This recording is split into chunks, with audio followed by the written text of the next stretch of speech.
विश्वसनीय, सबसे लोकप्रिय और नंबर 1 शो शंखनाद में आप सभी का स्वागत है। मैं हूं आपके साथ चित्रा त्रिपाठी।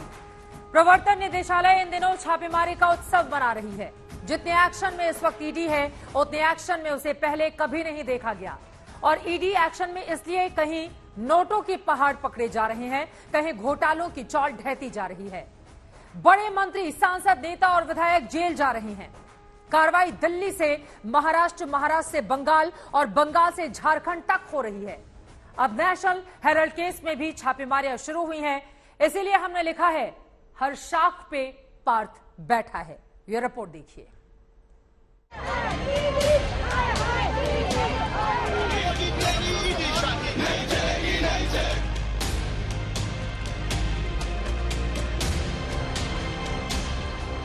दिल्ली में नेशनल हेराल्ड के दफ्तर के बाहर कांग्रेस के नेता कार्यकर्ता तख्तियां उठाए तेवर दिखा रहे हैं। तिलमिलाहटें न सिर्फ ईडी के खिलाफ हैं, बल्कि केंद्र सरकार के खिलाफ जमकर नारेबाजी हो रही है।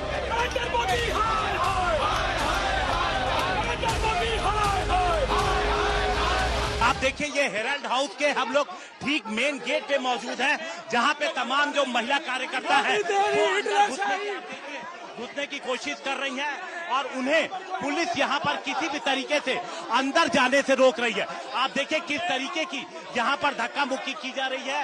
आगे जो महिला पुलिसकर्मी भी यहां पर मौजूद थी, वो भी आगे की तरफ मौजूद है। कार्यकर्ताओं को अंदर जाने से रोकने की कोशिश। आप देखिए यहाँ पर जो महिला कार्यकर्ताएं हैं, वो यहाँ पर जो सीढ़ी है उसके ऊपर यहाँ पर हेराल्ड हाउस में अंदर की आप देखिए घुसने की कोशिश है। दरअसल ये गुस्सा इसलिए फूटा क्योंकि सुबह के सूरज की दस्तक के साथ ही ईडी के अधिकारियों ने नेशनल हेराल्ड समेत 12 जगहों पर दस्तक दी। 3 शहरों में 12 जगहों पर ईडी की छापेमारी थी। मनी लॉन्ड्रिंग के मामले में सोनिया गांधी और राहुल गांधी से पूछताछ के बाद ईडी ने छापेमारी शुरू कर दी। छापेमारी शुरू हुई तो राहुल गांधी ने आक्रोश जताया, कांग्रेस का हौसला बढ़ाया। खुद को अकेला मत समझना, कांग्रेस आपकी आवाज है और आप कांग्रेस की ताकत। न हम डरेंगे और न इन्हें डराने देंगे। सड़क से संसद तक कांग्रेस के नेताओं ने केंद्र सरकार के खिलाफ आरोपों का पिटारा खोल दिया। You have questioned the Congress president for 3 days. You have questioned the Congress ex-president for 50 hours. Either the ED is completely incompetent and has not been able to gather enough, or the ED has actually become the election department of the BJP. This is clearly a diversion tactics of Modi government to divert the attention from price rise, unemployment, like people-centric issues. And also they are believing in political vendetta against their political opponents. They are doing it with everybody. They think that ED is the biggest weapon for them to target the opposition. This is what we will face it. Pramod Tiwari ने तो यहाँ तक ऐलान कर दिया कि कांग्रेस जब अंग्रेजों से नहीं डरी तो मोदी सरकार से क्या डरेगी। राजनीतिक देश बदले की भावना से ईडी अपने प्रतिद्वंदियों को नाराज कर रही है। उनको चाहती है कि किसी झूठे केस में फंसाए। वही सिलसिला जारी है। हम इसका विरोध करते हैं और विरोध करेंगे, लेकिन एक चीज बता दें, न हम डरने वाले न झुकने वाले। हम अंग्रेजों के सामने नहीं झुके और डरे तो इस सरकार के सामने डरे। राज्यसभा में विपक्ष के नेता मल्लिकार्जुन खड़गे ने तो यहाँ तक कह दिया कि मोदी सरकार कांग्रेस की इमेज खराब करना चाहती है। ये तो पॉलिटिकल वेंडेटा है और पर्पसली कांग्रेस पार्टी को तंग करने के लिए और कांग्रेस पार्टी की इमेज खराब करने के लिए ये सारी चीजें की जा रही है। लेकिन बीजेपी को तो मौका मिला है। गृह राज्य मंत्री अजय मिश्रा टेनी याद दिला रहे हैं कि इसी मामले में राहुल और सोनिया जमानत पर हैं और ये मामला सीधे सीधे भ्रष्टाचार का है, मनी लॉन्ड्रिंग का है। 2015 से राहुल गांधी जी, सोनिया गांधी जी दोनों ऑन बेल हैं। उसके बाद भी उन्होंने हाई कोर्ट, सुप्रीम कोर्ट सब जगह पर ऐसे प्रयास किए, कहीं से उनको कोई भी इस तरह का आदेश नहीं प्राप्त हुआ जो उनकी दुश्वारियों को कम कर पाता। निश्चित रूप से आज जो परिस्थिति बनी है उसमें आवश्यकता के अनुसार ईडी भी अपनी छापेमारी कर रही है। सोनिया गांधी जी राहुल गांधी जी उसकी जांच में घिरे हैं, जमानत पर बाहर हैं, लेकिन जांच से भागना चाहते हैं। अब देश के सामने सवाल ये खड़ा होता है, ये जो घड़ियाली आंसू कांग्रेस के नेता बहाते हैं, ये अपने आप में दिखता है कि ये भ्रष्टाचार को छिपाने का प्रयास कर रहे हैं। बीजेपी के प्रवक्ताओं ने भी मोर्चा संभाला, एक एक करके कांग्रेस पर आरोपों के तीर चलाने शुरू किए। जब ईडी की कार्रवाई हो रही है, 12 जगहों पर समाचार चैनलों के माध्यम से पता चल रहा है कि रेड की जा रही है, तो वहां पर जयराम रमेश जी कहते हैं कि हमें चुप कराने की साजिश। बताते चले कि नेशनल हेराल्ड केस में ही सोनिया गांधी से 3 दिन में कुल 11 घंटे पूछताछ हुई है। राहुल गांधी से इसी केस में 5 दिन में करीब 45 घंटे पूछताछ हुई है।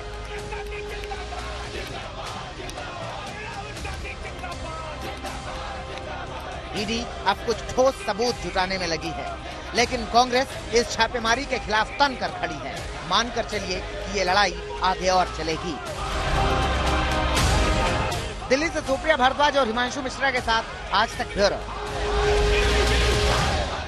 ईडी की कार्रवाई को लेकर दिल्ली में एक तरफ कांग्रेस पार्टी जहां हमलावर है बीजेपी पर, तो वहीं बीजेपी उल्टा कांग्रेस पर सवाल खड़े कर रही है। नेशनल हेराल्ड केस में अगर ईडी को सबूत मिलते हैं तो कांग्रेस की टेंशन में और ज्यादा इजाफा होगा, मगर टेंशन तो बंगाल में भी जबरदस्त है। आज तो दीदी के पार्थ पर एक महिला ने चप्पल चला दिया।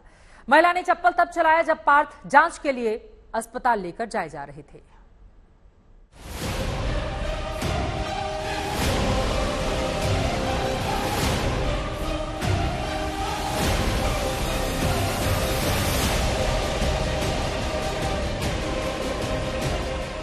जब दामन पर लगता है घोटालों का दाग, तो रसूखदारों को भी झेलनी पड़ती है आम आदमी के गुस्से की आग।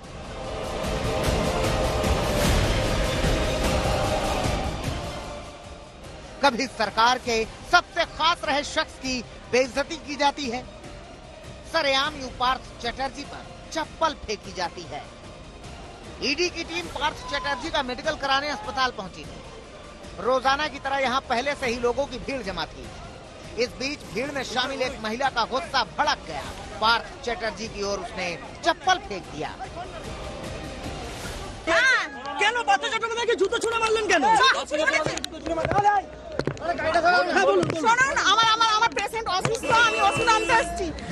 ছেড়ে দিন, আমি ওনাকে জুতো মারতে আসছি, জুতো মেরে আমি খালি পায়ে ঘরে যাচ্ছি। কেন জুতো মেরেছি কি জানেন আপনারা জানেন না?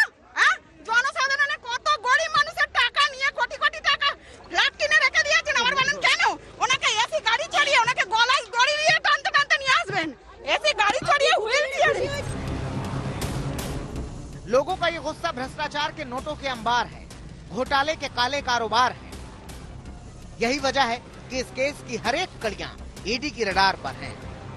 टीचर भर्ती घोटाले को लेकर ईडी लगातार छापेमारी कर रही है। पार्थ चटर्जी और अर्पिता की साठगांठ की हर कड़ियां जोड़ रही है, लेकिन इस कार्रवाई के बीच अर्पिता मुखर्जी ने बड़ा दावा किया है। फ्लैट से मिले करोड़ों के कैश से उन्होंने पूरी तरह से पल्ला झाड़ लिया है।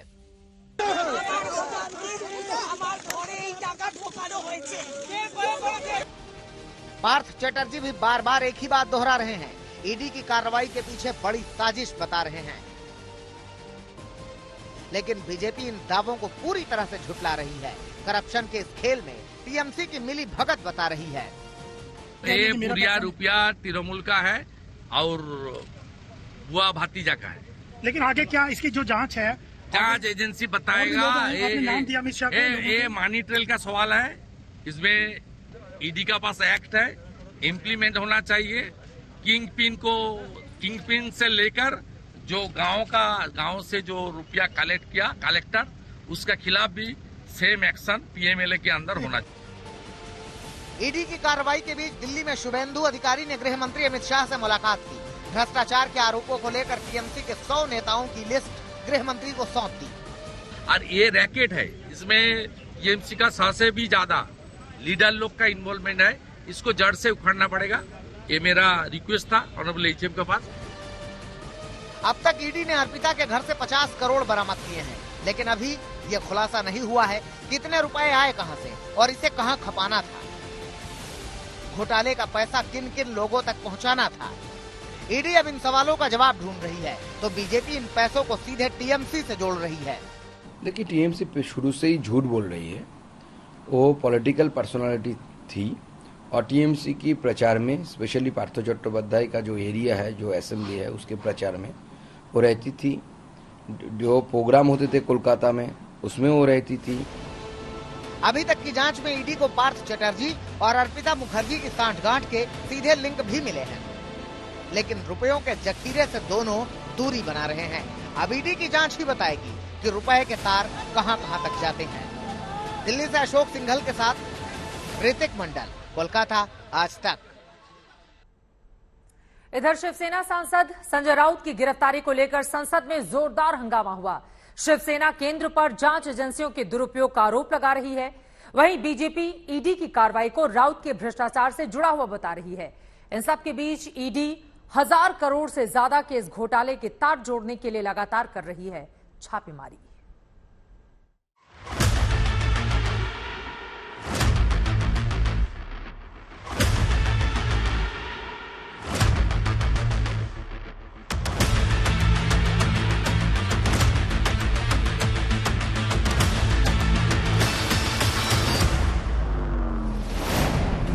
पतरा चौल घोटाले में एक और ईडी संजय राउत से सवाल जवाब कर रही है तो दूसरी ओर मुंबई के कई ठिकानों पर लगातार छापेमारी कर रही है। कोशिश यही है कि करोड़ों के घोटाले की हर एक कड़ियों को जोड़ा जाए, घोटाले को लेकर तमाम दावों को और मजबूत किया जाए।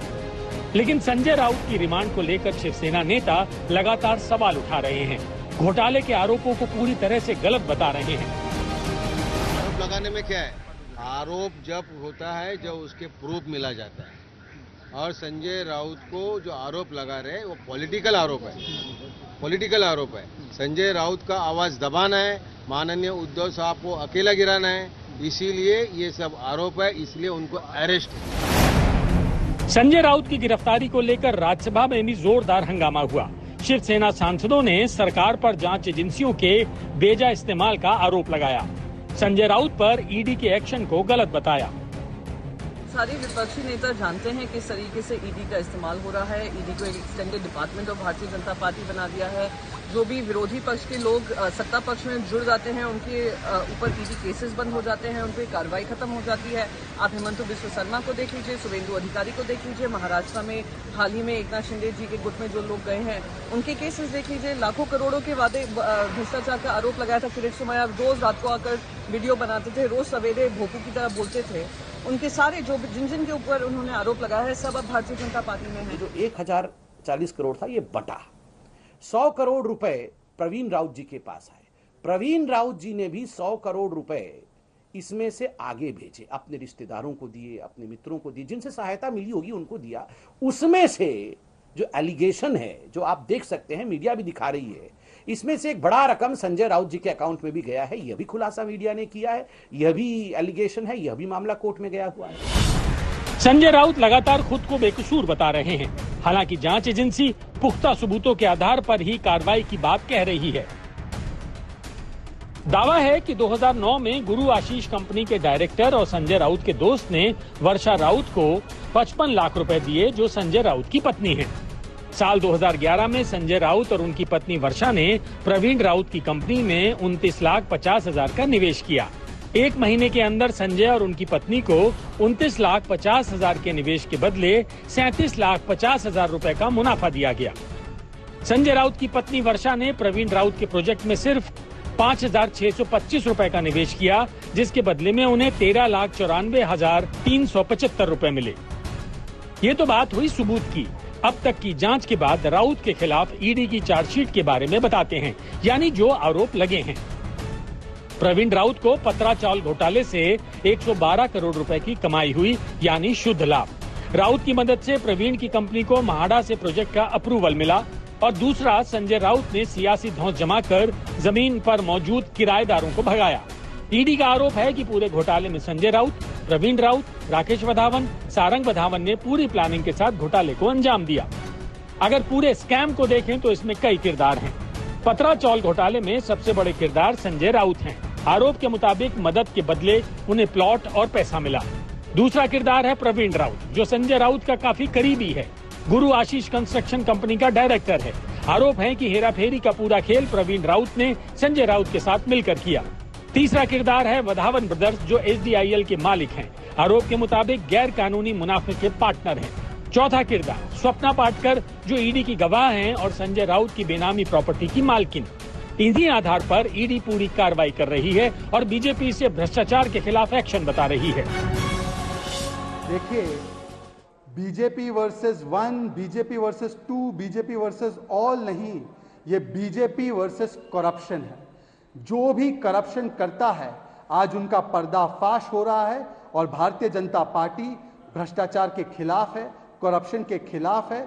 और हम चाहते हैं कि जिन्होंने भी ये भ्रष्टाचार किया है वो अपने अपने भ्रष्टाचार के पार्था को, मतलब जो भ्रष्टाचार में लिप्त उनके नंबर 2 है, सरगना है, उन पर कार्रवाई करें। पतराचौल घोटाले को लेकर संजय राउत से सवाल जवाब जारी हैं, जिसे लेकर महाराष्ट्र में सियासी संग्राम छिड़ा हुआ है।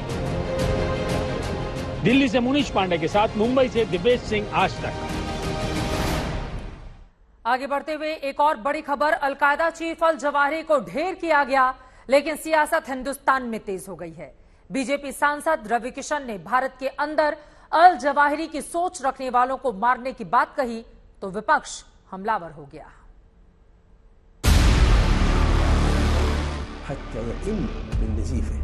अल जवाहिरी जो कश्मीर में 370 हटने पर धमकी देता है। अल जवाहिरी जो नुपुर शर्मा के बयान पर हिंदुस्तान के शहरों को उड़ाने की बात करता है।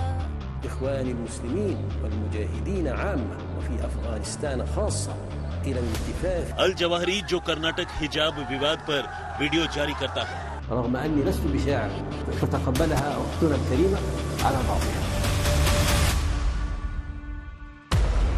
हिंदुस्तान का माहौल खराब करने की कोशिशों को हवा देने वाला आतंक का आकार ढेर हो चुका है। अल कायदा का सरगना जो भारत में पैर पसारने की कोशिश करता आ रहा था, यहां आतंकी गतिविधियों में मदद करता आ रहा था।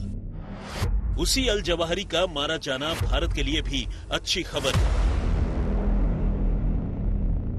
अल जवाहिरी की मौत की आवाज आज संसद के गलियारों में भी सुनाई पड़ी, जिसने सूरज ढलने तक सियासी रंग ले लिया। गोरखपुर से बीजेपी सांसद रवि किशन ने देश के अंदर बैठे अलग अलग जवाहिरियों के खिलाफ जंग छेड़ने का ऐलान कर दिया। जवाहिरी के जाने से बहुत बड़ा एक बहुत बड़ी अचीवमेंट हुई है, लेकिन ऐसे बहुत सारे अल जवाहिरी जो हिंदुस्तान में भी छिपे हुए हैं। ऐसे ये कीड़े, इस तरह के जानवर, इस तरह के लोग जो देश के लिए खतरा हैं, ये समाप्त नहीं होते। इन लोगों को खोज खोज के मारना पड़ेगा। ये एक मरते हैं 100 को पैदा करके जाते हैं। रवि किशन के इस बयान ने सियासत गर्म कर दी। बीजेपी जहां बयान के बचाव में उतरी तो विरोधी सरकार के एक्शन पर सवाल खड़े करने लगे। सरकार कानून का राज स्थापित करने के लिए प्रतिबद्ध है। उत्तर प्रदेश में चाहे टेररिस्ट हों, चाहे गुंडे बदमाश लफंगे हों, हम किसी को नहीं छोड़ेंगे। जो भी कानून तोड़ेगा उसके खिलाफ कानून के तहत कड़ी कार्रवाई करेंगे। मोदी जी का दावा है पूरे देश से आतंकवाद खत्म हो गया। आतंकवाद के मामले में ऐसी हल्की टिप्पणी नहीं करनी चाहिए। अल जवाहिरी अगर मोदी जी के राज में है तो उसको क्यों नहीं मार रहे हैं मोदी जी? क्यों नहीं इनकी सरकार मार रही है? सवाल ये था कि रवि किशन का इशारा किस ओर है, जिसकी कहानी सियासतदान अपनी सहूलियत के हिसाब से लगाने लगे। रवि किशन जी को शोभा नहीं देता इस प्रकार की बातें बोलना। जो आतंकवादी है उसका खात्मा तो होता ही है, मगर इस प्रकार से बातें करके वो इस चीज को डाइल्यूट करते हैं। टेररिज्म के ऊपर पूरा दुनिया में सब लोग सशक्त से हथियार से कार्रवाई कर रहे हैं। यहाँ की सरकार भी, यहाँ नहीं पाकिस्तान में घुसकर भी कार्रवाई किया है। किसी को यहाँ छूट नहीं मिलेगा, सबको सजा मिलेगा। अल जवाहिरी की मौत हिंदुस्तान के लिए किसी खुशखबरी से कम नहीं है, क्योंकि आतंक के खिलाफ लड़ाई हिंदुस्तान भी काफी वक्त से लड़ रहा है और अल जवाहिरी की आतंक की कड़ी भी कहीं न कहीं हिंदुस्तान से जुड़ती है। और हम देखते हैं कि लीडरों को ऐसे टारगेट करके मार देते हैं, लेकिन नया लीडर भी आते हैं।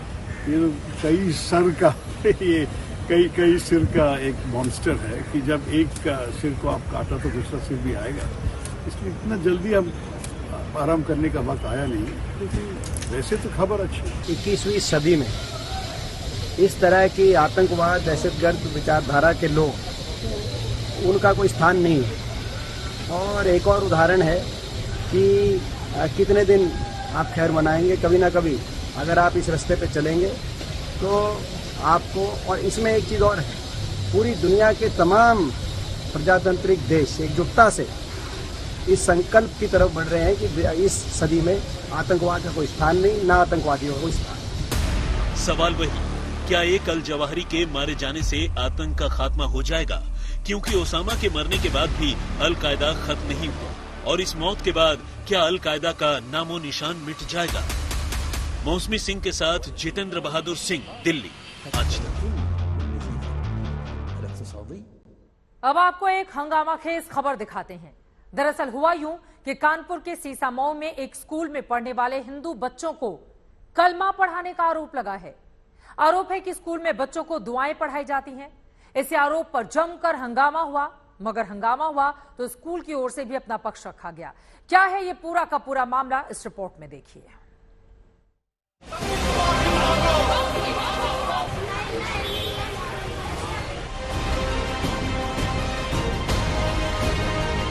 स्कूल जब जंग का अखाड़ा बन जाए तो ऐसी तस्वीरें ही सामने आती हैं। स्कूल के बाहर धरना प्रदर्शन हो रहा है, नारेबाजी हो रही है।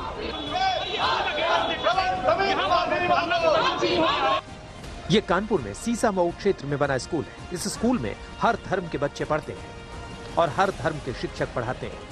मगर तनाव तब हुआ जब हिंदू अभिभावकों को मालूम चला कि उनके बच्चों को स्कूल में कलमा पढ़ाया जाता है। कलमा किस तरीके से पढ़ाते हैं यहाँ पर, क्या कहते हैं? इसका मतलब मालूम है आपको? कब पढ़ाया जाता है आप लोगों को? प्रेयर में। क्या आपको इस्लाम का कौन सा श्लोक पढ़ाया जाता है? क्या मतलब होता है इसका? अभिभावकों को ये बात नागवार गुजरी। उन्होंने स्कूल के खिलाफ विरोध का बिगुल बजा दिया। सर यूकेजी में बच्चा है मेरा और उसको ये पढ़ाया जा रहा है उर्दू, कलमा पढ़ाया जा रहा है, दुआ पढ़ाई जा रही है, वो क्यों पढ़ाया जा रहा है? सवाल तो बनता था कि ऐसा क्यों किया जा रहा है कि हिंदू बच्चों को कलमा पढ़ाया जा रहा है, उन्हें उर्दू का सबक दिया जा रहा है, अरबी का इल्म सिखाया जा रहा है। ये सवाल तो बनते थे तो हुए भी, और जवाब लाजवाब कर देने वाला था। हम सिर्फ मुस्लिम प्रेयर नहीं कराते हैं, हम चारों प्रेयर्स करवाते हैं। सिंस हमारा स्कूल जब से स्टार्ट हुआ है, we are doing the same, we are following the same. हमारे पास 4 प्रेयर्स होती हैं, वो चारों ही कंडक्ट होती हैं और होती चली आ रही हैं। पेरेंट्स को ऑब्जेक्शन अब हुआ है, उस चीज के लिए हमने एक्शन भी लिया है। तो मसला ये था, स्कूल सर्वधर्म संभाव के सहारे चल रहा था। हिंदू, मुस्लिम, सिख, ईसाई सब आपस में भाई भाई वाला फॉर्मूला था। मगर मामला बिगड़ गया। अब जरा इस किताब को एक नजर देखिए। इसमें शुरुआत में ही गायत्री मंत्र, सांची वाणी, दुआ और प्रेयर लिखी है। लेकिन हंगामा तो हंगामा है। स्कूल ने तुरंत ही हंगामा रोकने के लिए तय किया कि अब से स्कूल में कोई प्रार्थना नहीं होगी, होगा तो सिर्फ राष्ट्रगान। हमने इमीडिएट इफेक्ट में वो चारों प्रेयर्स बंद करवा दिए। Now we are doing with national anthem only. तो अब हम सिर्फ वही करवा रहे हैं। लेकिन विरोध करने वाले इतने पर नहीं माने, उन्होंने स्कूल के खिलाफ केस दर्ज करा दिया। फ्लोराइड स्कूल प्रकरण में, जिसमें आज एक मामला संज्ञान में आया था कि जो मॉर्निंग प्रेयर है उसके दौरान जो बच्चे हैं उन्हें जो इस्लाम से जुड़ी प्रेयर कराई जाती है, इस संदर्भ में आज देर शाम हमें एक तहरीर प्राप्त हुई थी। इसमें पुलिस ने उचित धाराओं में मुकदमा पंजीकृत कर लिया है और इसमें आगे की वैधानिक कार्यवाही शीघ्र ही की जाएगी।